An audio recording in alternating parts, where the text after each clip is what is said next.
Et voilà, c'est parti. Bonsoir à tous, bonsoir à toutes. Bienvenue comme chaque lundi soir. Alors aujourd'hui, nous allons parler de la quercétine. Elle est essentielle à notre santé et elle est même incontournable. Alors inconnue pour beaucoup d'entre nous, on la consomme pourtant régulièrement car elle se retrouve dans de nombreux aliments dans des quantités variables. Si la quercétine est si spéciale, c'est parce qu'elle se retrouve dans un grand nombre des voies métaboliques et elle aide, empêche et voire inverse une multitude d'infections ou de maladies comme l'asthme, les réactions allergiques, la cataracte, des maladies cardiovasculaires également, l'hypertension, les inflammations et même l'obésité. Alors, on parle d'elle pour protéger des effets néfastes des radicaux libres, mais aussi pour réduire l'inflammation, ralentir les effets de l'âge. Ça protège le cerveau également du système et le système nerveux, pardon. Et ce serait même une approche assez prometteuse dans les cas d'Alzheimer. Alors, elle a un impact favorable sur le LDL, elle réduit l'agrégation des plaques d'athérome dans les artères et elle booste l'immunité tout en régulant la réponse du système immunitaire. C'est également une molécule anticancer très précieuse, un antihistaminique naturel puissant, elle réduirait les réactions allergiques comme l'eczéma, le rhume des foins et diminue la sévérité des crises d'asthme. Bref, vous l'avez compris, la quercétine est un indispensable à une vie en pleine santé. Bonjour Amine, bonsoir. Alors tout d'abord, est-ce que tu peux nous dire ce qu'est la quercétine?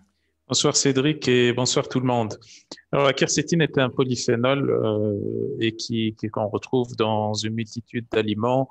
On a par exemple les oignons par exemple, les myrtilles, le chocolat, etc. Mais disons que l'aliment qui contient le plus de quercétine, c'est sans conteste les capres. Les Mhm. capres, c'est plutôt les oignons qui sont connus pour contenir beaucoup de quercétine, mais disons que le capre contient entre 2 à 10 fois plus de quercétine en fonction de la qualité, en fonction de la méthode de conservation, du type, etc. Donc le capre, c'est l'aliment par excellence qui contient le plus de quercétine.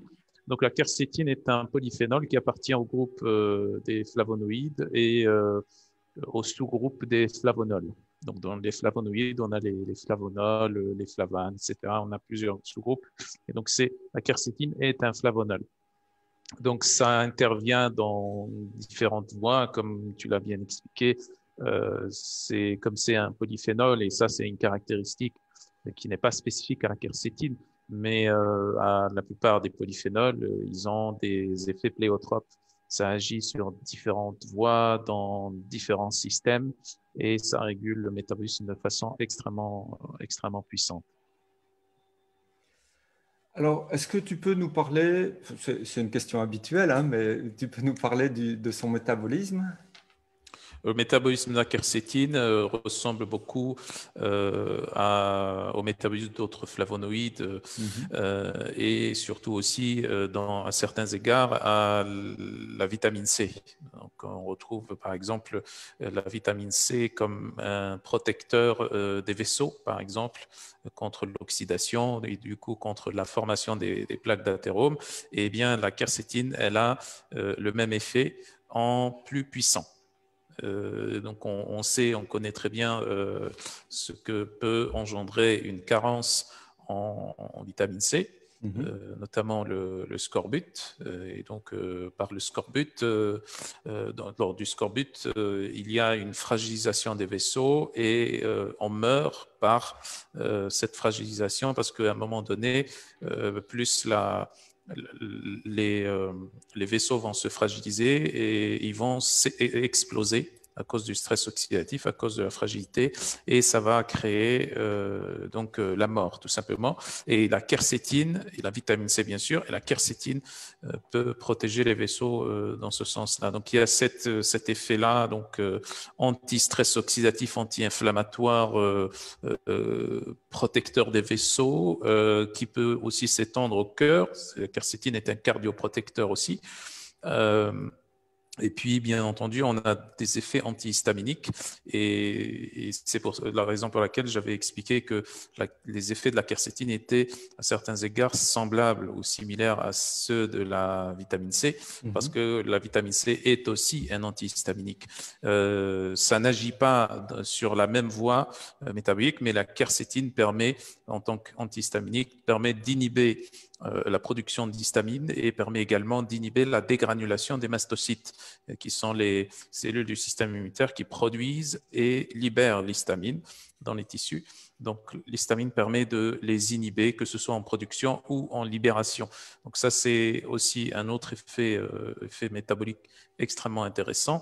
Comme tu l'as bien signalé aussi, c'est que l'histamine a un effet anti-hyperlipémiant ou hypolipémiant, si on veut expliquer ça comme ça, mais ça ne diminue pas le cholestérol. Parce que d'ailleurs, dans l'athérosclérose et maladie cardiovasculaire, il ne s'agit pas de vouloir diminuer le cholestérol, bien que ça reste encore à débattre. Donc, il y a des débats en fonction des écoles, etc.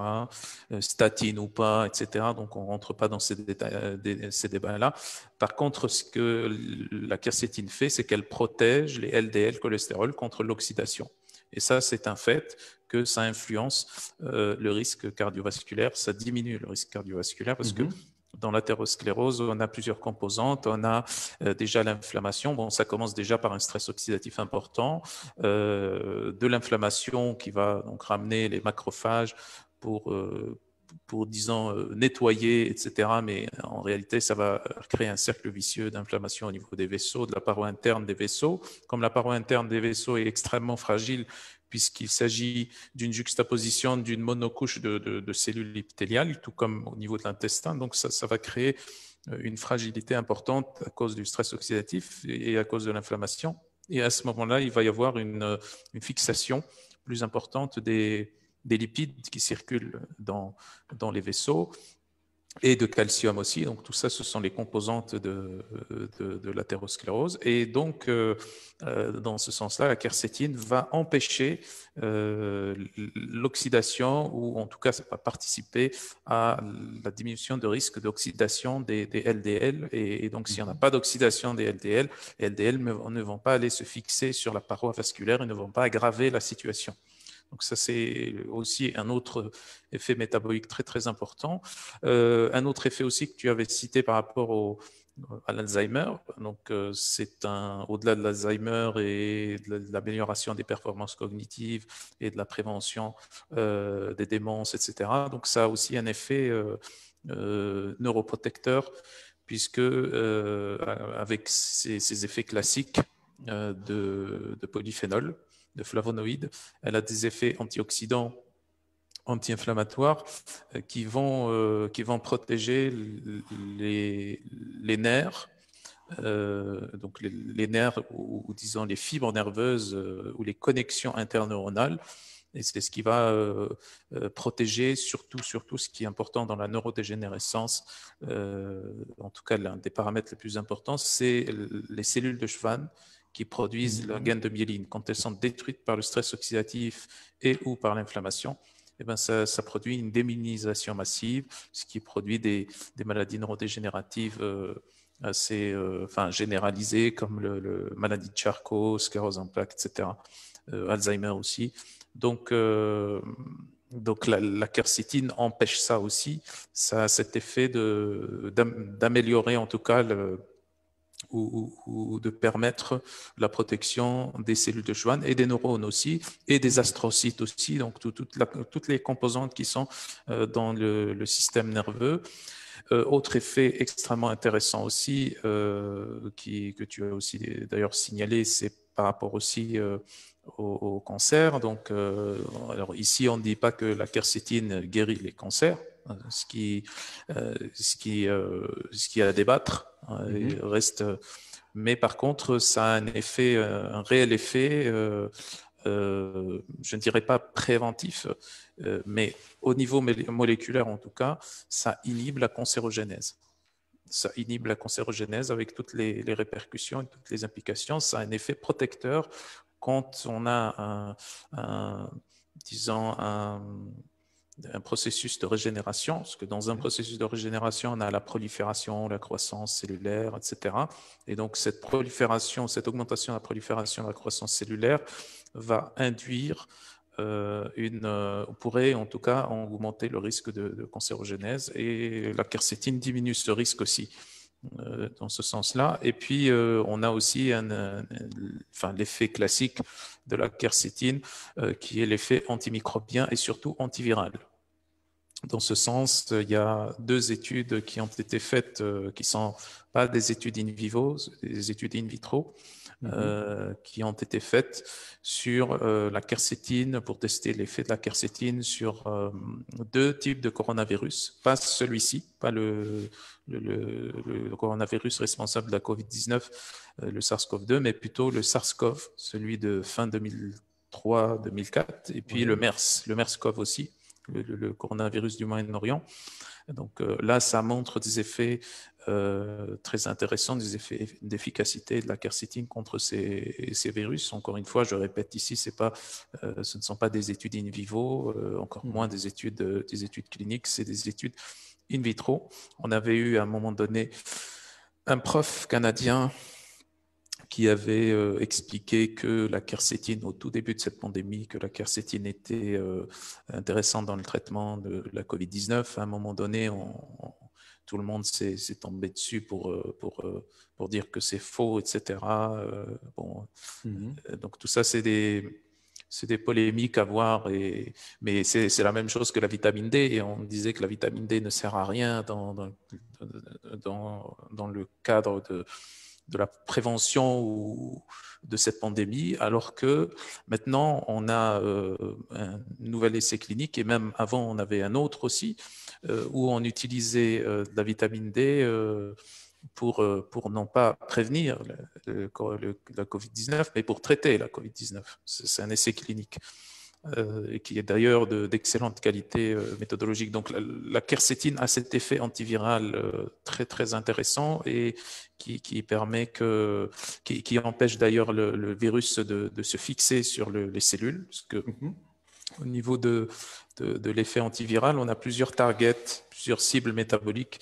Le fait d'empêcher le virus de se fixer, déjà, la pénétration, le passage au niveau de la cellule, et ensuite la rétrotranscription du virus, puisque le virus est un ARN et il doit se rétrotranscrire pour avoir une séquence, ou se convertir en séquence d'ADN qui sera insérée dans l'ADN. Donc là, la quercétine va plutôt empêcher la fixation et la pénétration du virus dans la cellule. Je parle ici des coronavirus, les 2 coronavirus SARS-CoV et MERS-CoV. Et puis, bien entendu, on a un effet aussi sur la résistance à l'insuline, un effet intéressant. Ça améliore la résistance à l'insuline, bien que ici, il faudrait que ça soit pris en dehors des repas. La quercétine devrait être prise en dehors des repas afin d'avoir cet effet sur la résistance à l'insuline, auquel cas, si on prend au cours d'un repas, ça pourrait, je dis bien ça pourrait, avoir l'effet contraire, c'est-à-dire créer des pics, ou en tout cas augmenter les pics d'insuline au cours du repas. Mais justement, on parlera de l'absorption, si tu veux bien, de la quercétine. Mais juste avant ça, je pense que de fait, tu as répondu à une question déjà qui était posée par Catherine, avec est-ce qu'il y a un intérêt à prendre la quercétine en prévention contre la Covid, en cas de Covid pour certains patients, ou en cas de Covid, pardon, pour certains patients. Donc voilà, je pense que... Oui, pour moi, en tout cas, je le ferai pour moi-même. Oui. Oui. Ok, et donc je reviens sur la question initiale. Qu'est-ce qu'on peut faire pour améliorer l'absorption justement de la quercétine? Alors, l'absorption de la quercétine, comme celle de la plupart des polyphénols, est un petit peu complexe, parce que en fait, on avait, et là je parle en général pour la plupart des polyphénols, on avait auparavant, il y a quelques dizaines d'années, des données qui montraient que les polyphénols étaient absorbés assez difficilement, qu'ils avaient une faible biodisponibilité, mais en même temps, ces mêmes polyphénols qui ne s'absorbent pas suffisamment ont des effets extrêmement intéressants, extrêmement puissants.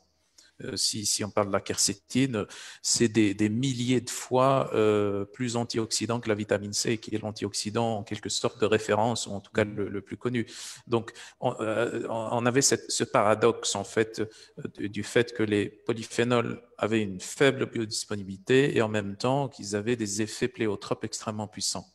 Et donc, on a essayé de comprendre et d'expliquer cela. On avait plusieurs théories qu'on a encore actuellement, plusieurs hypothèses. En tout cas, certains disaient que les polyphénols permettaient d'influencer le microbiote et par le biais du microbiote, on avait des molécules de signalisation qui allaient jouer un rôle un petit peu sur tout le métabolisme.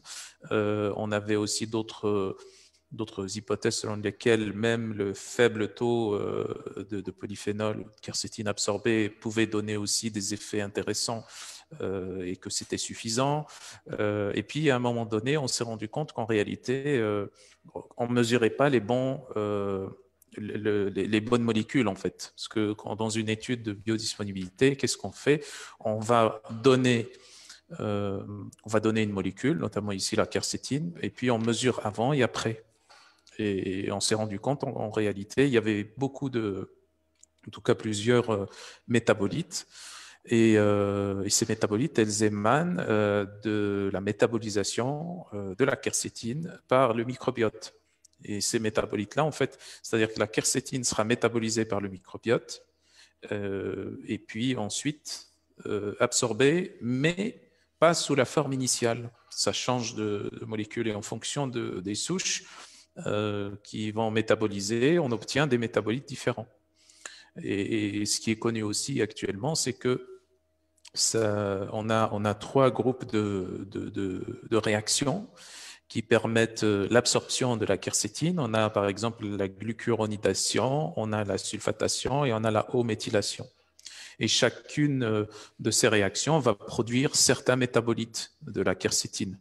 Donc la quercétine, entre parenthèses, ça s'appelle aussi le quercétol. Donc la glucuronidation donne les glucuronides de quercétol, la sulfatation donne le sulfate de quercétol, ou les sulfates de quercétol, parce qu'il y a plusieurs formes, et puis la O-méthylation donne aussi le O-méthyl de quercétol.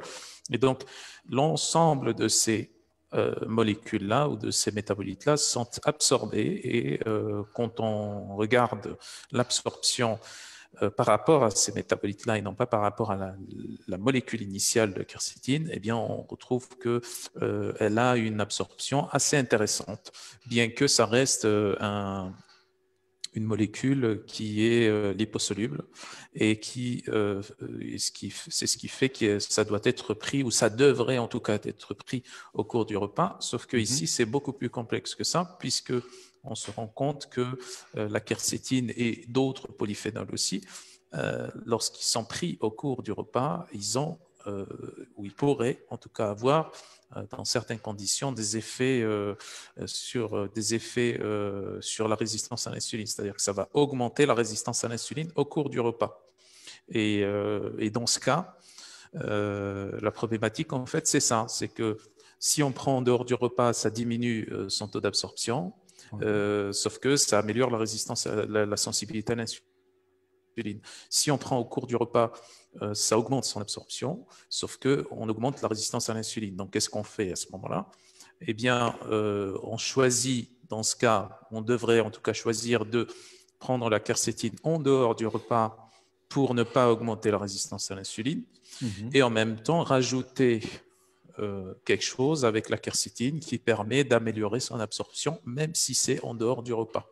Et cette chose-là, ou cette molécule-là, c'est la bromélaïne, la fameuse protéase qu'on utilise en tant que protéase, enzyme digestive protéase, mais qui a d'autres effets aussi extrêmement intéressants sur le stress oxydatif, l'inflammation, la glycation, etc. Et puis, donc la bromélaïne, dans ce sens, va augmenter et améliorer l'absorption de la quercétine par différents biais, notamment en agissant sur la sulfatation, sur la O-méthylation.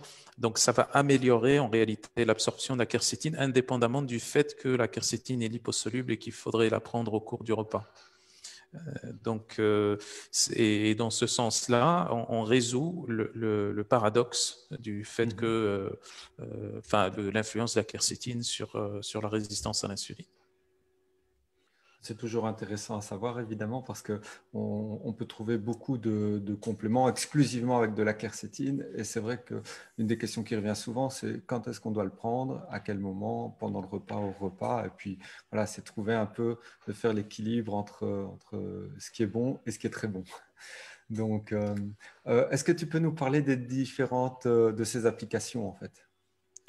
Les applications sont selon ce qu'on avait dit tout à l'heure par rapport à son métabolisme, par Mhm. rapport à ses effets métaboliques. Donc, on peut avoir déjà des applications antimicrobiennes, antivirales très, très intéressantes et très, très puissantes par lesquelles la quercétine est bien connue.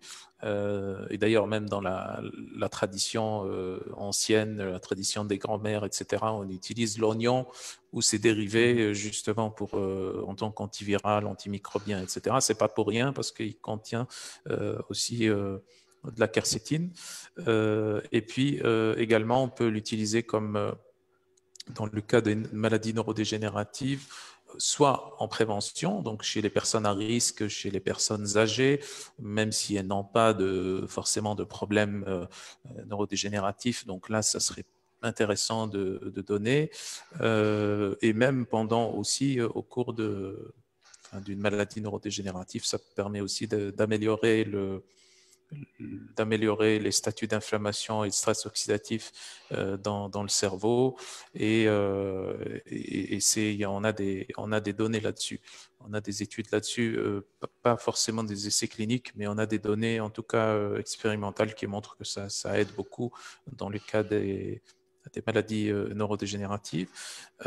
Aussi, on peut la donner en cas d'allergie. Et allergie, c'est-à-dire des pathologies qui ont des composantes allergiques. Par exemple, je pense à l'asthme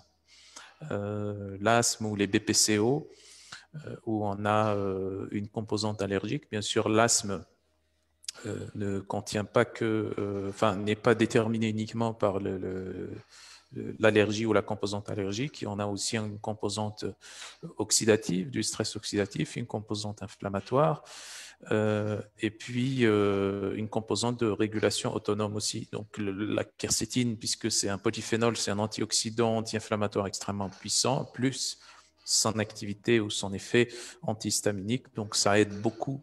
Et c'est pour ça qu'on trouve des données scientifiques qui montrent que la quercétine aide beaucoup dans les cas de l'asthme. Donc c'est ce que j'avais expliqué aussi tout à l'heure par rapport aux plaques d'athérome aussi, à l'athérosclérose, à la diminution du risque cardiovasculaire. Donc tout ça, c'est très intéressant et c'est une bonne indication pour la quercétine.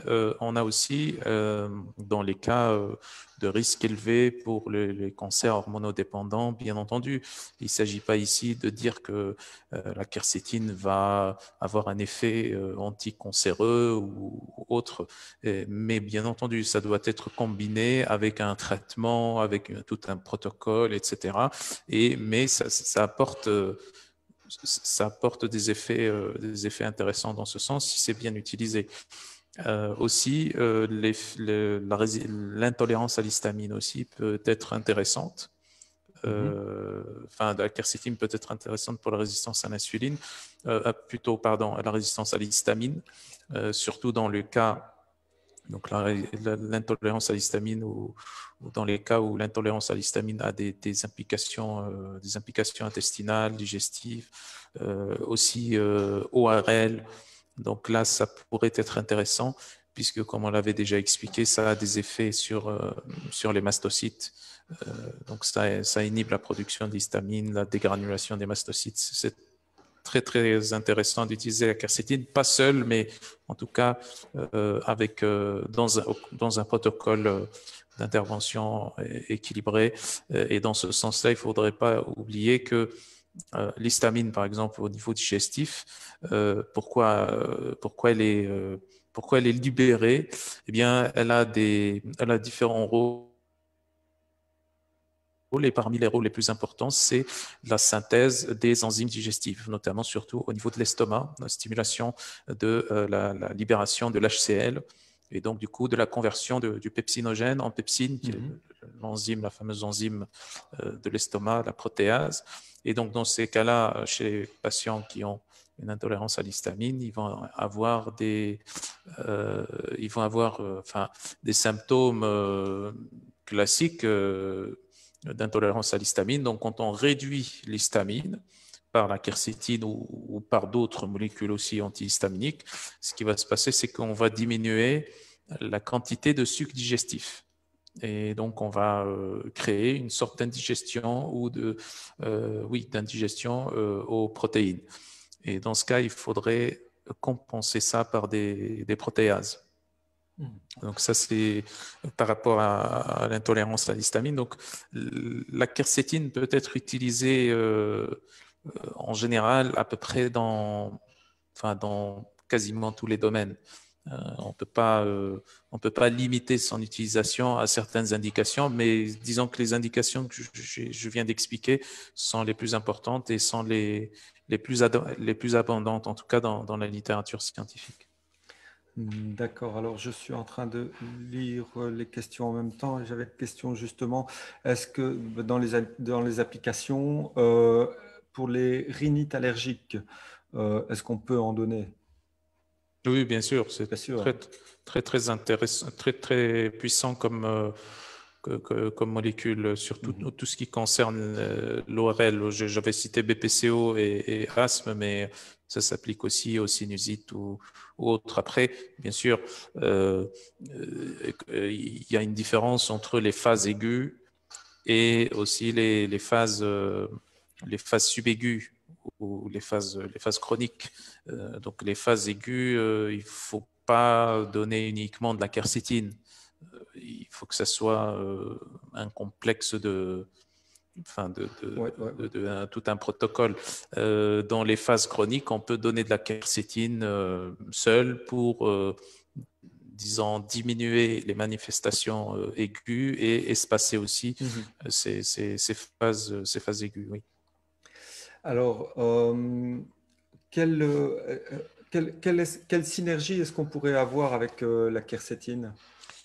Alors, tout dépend ici de l'indication. Je donnerai quelques exemples. Par exemple, dans le cas de l'usage de la quercétine comme antiviral ou antimicrobien en général, on peut associer à d'autres polyphénols. Classiquement qui ont des effets antiviraux. Par exemple, si on cherche un effet antiviral, on a par exemple l'acide rosmarinique. On peut avoir aussi le resveratrol. Donc, le resveratrol, il faut le savoir, c'est aussi un autre polyphénol sur lesquels on a aussi 2 études in vitro qui ont été réalisées dans le cadre des 2 pandémies sur le SARS-CoV et le MERS-CoV. Donc, c'est le même, à peu près, on obtient le même résultat que la quercétine. Donc, ce serait intéressant d'associer ces 2 polyphénols. On peut aussi l'associer à plein d'autres polyphénols, des polyphénols d'orange, des polyphénols qui permettent aussi d'avoir des effets antiviraux. Là, les polyphénols qu'on retrouve dans les myrtilles, par exemple, les OPC, les oligoproanthocyanidines. Donc, tous ces polyphénols ont des effets antiviraux. Après, on a aussi d'autres antiviraux comme certaines huiles essentielles, notamment la plus puissante, c'est l'origan, le fameux argent colloïdal.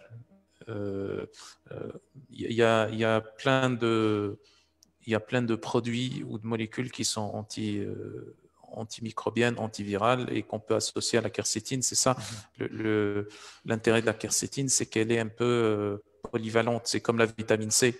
On peut l'associer avec plein de choses. Donc ça, c'est en ce qui concerne l'effet antiviral. Après, en ce qui concerne l'effet sur l'athérosclérose, sur les lipides, etc. On peut à ce moment-là associer avec de la vitamine C, du coenzyme Q10, de la vitamine DK2 pour fixer le calcium, pour pas qu'il vienne aggraver encore une fois la formation des plaques Ouais. d'athérome, la berbérine aussi. La berbérine est une excellente association avec la quercétine, surtout lorsqu'il s'agit soit d'effets hypolipémium, mais aussi d'effets sur la résistance à l'insuline. Donc ça pourrait être intéressant. Et puis si on parle à ce moment-là de surproduction d'hormones, par exemple, surtout les hormones sexuelles chez la femme, les œstrogènes, là on peut associer avec tout ce qu'on avait discuté auparavant dans une précédente vidéo sur le brocoli, par exemple. Brocoli, origan, pour avoir de la progestérone ou des progestérones-like, de la vitamine D, les vitamines B, etc. Donc, toutes ces molécules qui diminuent les conséquences et les effets des métabolites toxiques de l'œstrogène.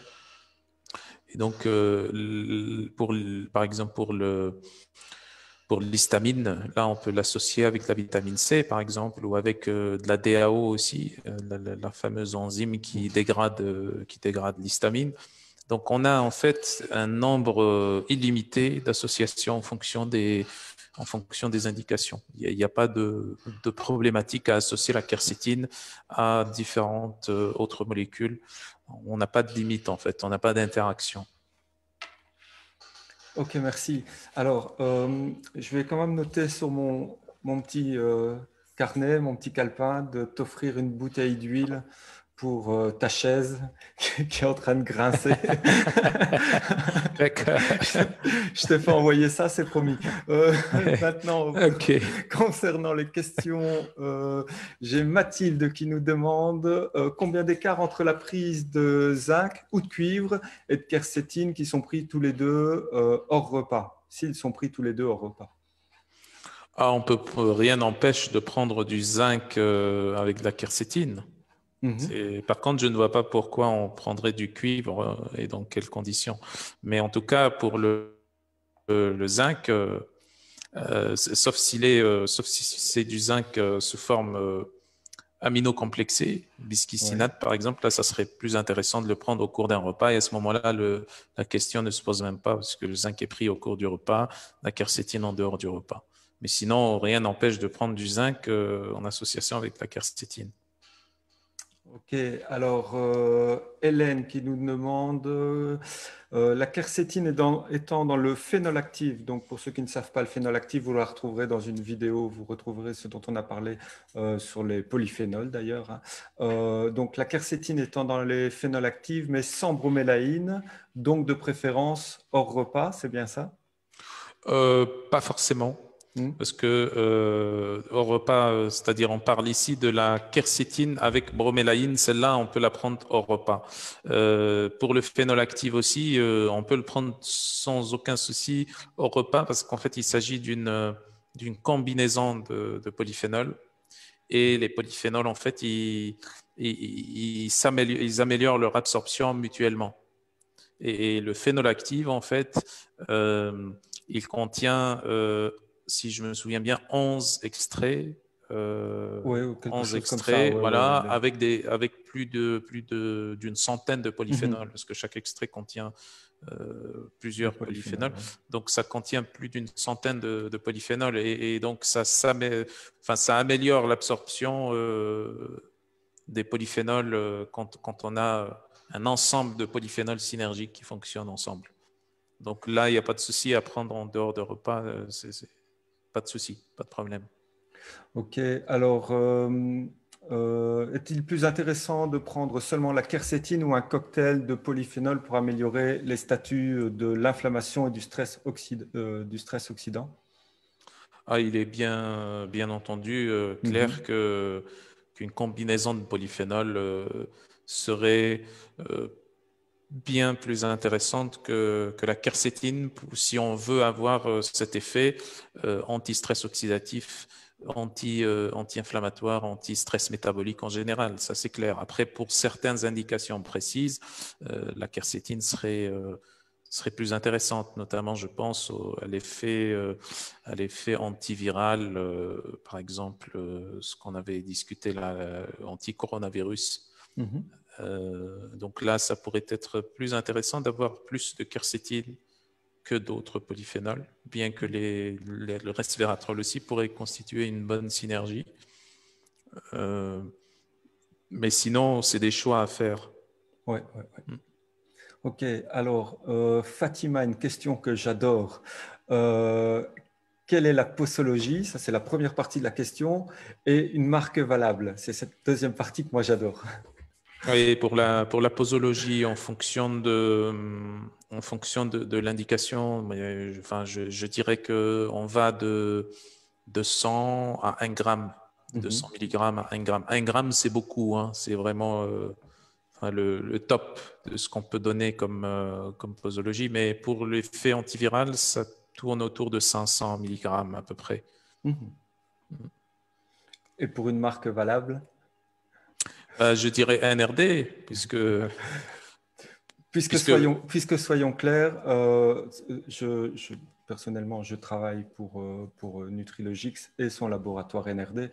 Donc, évidemment, je me verrais mal de vous conseiller notre marque, d'une part. Mais effectivement, c'est aussi une marque qui fait très attention. Et là, je fais un peu de publicité, mais ça n'est pas que de la publicité, c'est aussi, faut le savoir, c'est une marque qui fait très attention à ne pas travailler avec des excipients. Donc, nous n'avons pas d'excipients dans les produits de la marque NRD, jamais, et le dosage est le mieux étudié possible. Donc, le rapport qualité, prix, dosage qui est important. Donc voilà. Est-ce que tu voulais rajouter quelque chose? Oui, je voulais dire juste que pourquoi NRD? Parce que tout simplement, quand on recommande des marques, et ça c'est ce qui est demandé le plus souvent au cours de mes formations, quand on recommande une marque, en fait, on recommande ce qu'on connaît. Et moi, comme je contribue activement à la formulation de beaucoup de produits chez NRD, donc je connais très bien le process de A à Z et comment qu'on fait et comment qu'on, pas uniquement dans la formulation, mais dans le choix des matières premières, dans le mal qu'on se prend pour choisir les bonnes matières premières, dans les choix qui sont faits par la recherche et développement, par le marketing, etc. Donc, c'est-à-dire, pour moi, jusqu'à maintenant, je n'ai jamais encore vu un laboratoire qui prend au sérieux la qualité, la traçabilité, tout. Et aussi l'aspect scientifique. On investit beaucoup dans l'aspect scientifique. Donc ça, c'est extrêmement important. Et donc, bien entendu, je vais pas vous dire telle autre marque, alors que la plupart des produits, je participe activement à les formuler avec l'équipe scientifique. Donc, c'est NRD, oui. Voilà. Alors, Dominique qui nous dit, qui nous conseille de prendre la quercétine avec un morceau d'ananas et une gélule d'oméga 3 en dehors des repas. Ça pourrait être une bonne idée. Par contre, c'est pas la quantité de bromélaïne que ça contient n'est pas suffisante. Ah ouais, voilà. Il faudrait prendre plusieurs ananas dans ce cas, pas plusieurs morceaux, mais plusieurs ananas. Alors, je pense que le reste, on y a répondu. Dans quel aliment trouve-t-on la quercétine? Nous y avons répondu. Merci Christine de répondre d'ailleurs dans les oignons rouges, entre autres, oui. Alors, Hélène qui nous dit ou qui nous pose la question, les bourgeons de cassis auraient un effet potentialisateur des phénols, confirmez-vous? Oui, tout à fait. Ça va dans le même sens, parce que c'est bourré de polyphénol aussi. Et c'est d'ailleurs ce qu'on trouve dans le phénol active aussi. C'est très, très synergique avec la quercétine. Et ce qu'il faut comprendre, c'est que les polyphénols sont en nombre en tout cas, ceux qu'on connaît le plus et qui sont référencés, qu'on connaît leur voie métabolique et leurs effets, etc., sont au nombre de 605, pardon.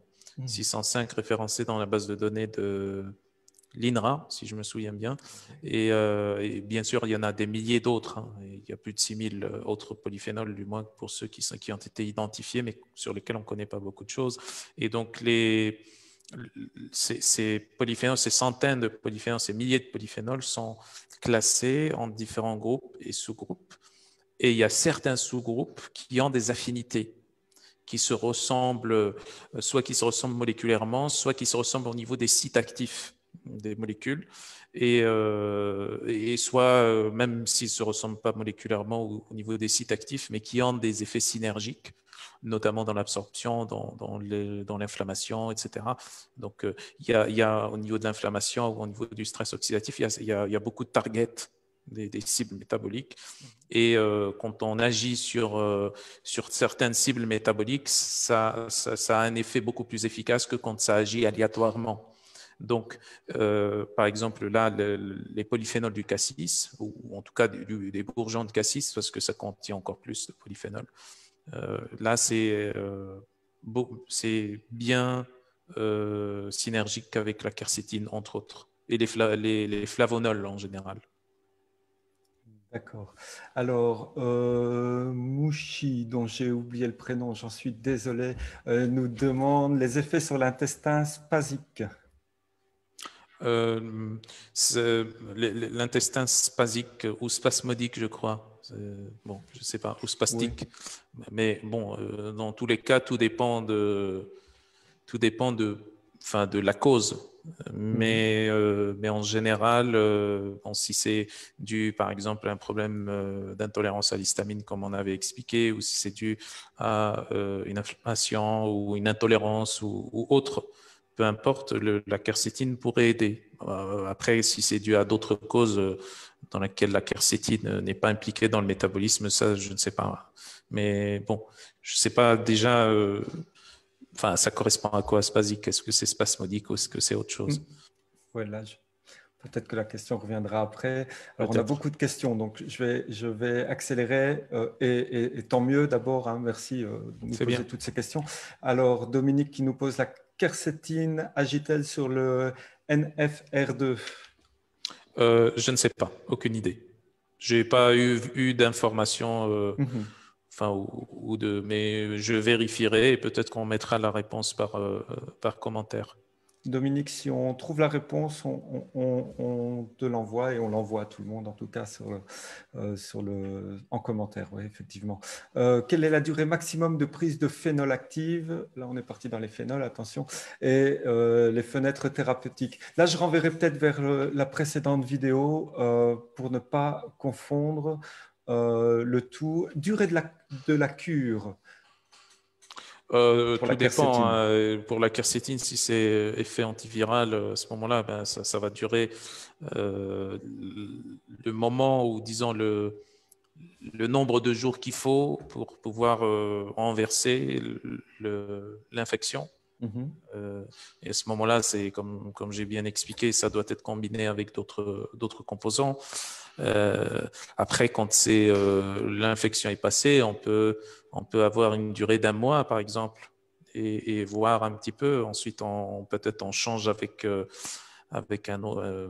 autre polyphénol, notamment le resveratrol, et puis après, on pourrait reprendre si c'est nécessaire. Ok, alors, Christine, je regarde et je te dis quoi tout de suite. Donc, combien de quercétine, à moins que tu le saches, Amine, combien de quercétine dans le phénol active? 50, si je me souviens bien, par gélule. Voilà. Je vais vérifier l'information. Je vous invite tous à aller voir le commentaire de Véro Chambala. Merci Véro, qui nous dit Nutrilogique, c'est top en toute objectivité. D'accord. 50 ou 100 mg, je ne me souviens plus. 50 ou 100 par gélule. Alors, qu'est-ce que j'ai? Oui, je pense que je n'ai plus de questions. Je suis en train de regarder. Oui, non, je ne trouve pas là tout de suite. Je pense que je n'ai plus de questions et ça tombe bien puisqu'il est 7h moins le quart et que nous en avons terminé pour ce soir. Alors, pour la semaine prochaine, on vous proposera un sujet assez spécial. On parlera de la détox des lendemains de fête. Je pense que c'est c'est juste à propos. Et voilà, j'espère que vous apprendrez encore beaucoup de choses là-dessus. Alors, merci pour toutes vos questions, pour tous vos commentaires. On y répondra encore par la suite, évidemment. Désolé parfois de vous renvoyer vers d'autres vidéos, mais j'essaye de ne pas confondre, enfin, on essaye de ne pas confondre les sujets. Je sais qu'il y a une question sur le dosage de vitamine D. Je vous renvoie vers la vidéo sur la vitamine D. Voilà, je vous souhaite une excellente soirée, une très belle semaine. Prenez soin de vous et de ceux que vous aimez. Amine, merci beaucoup et à la semaine prochaine. Merci, très belle soirée, à la semaine prochaine.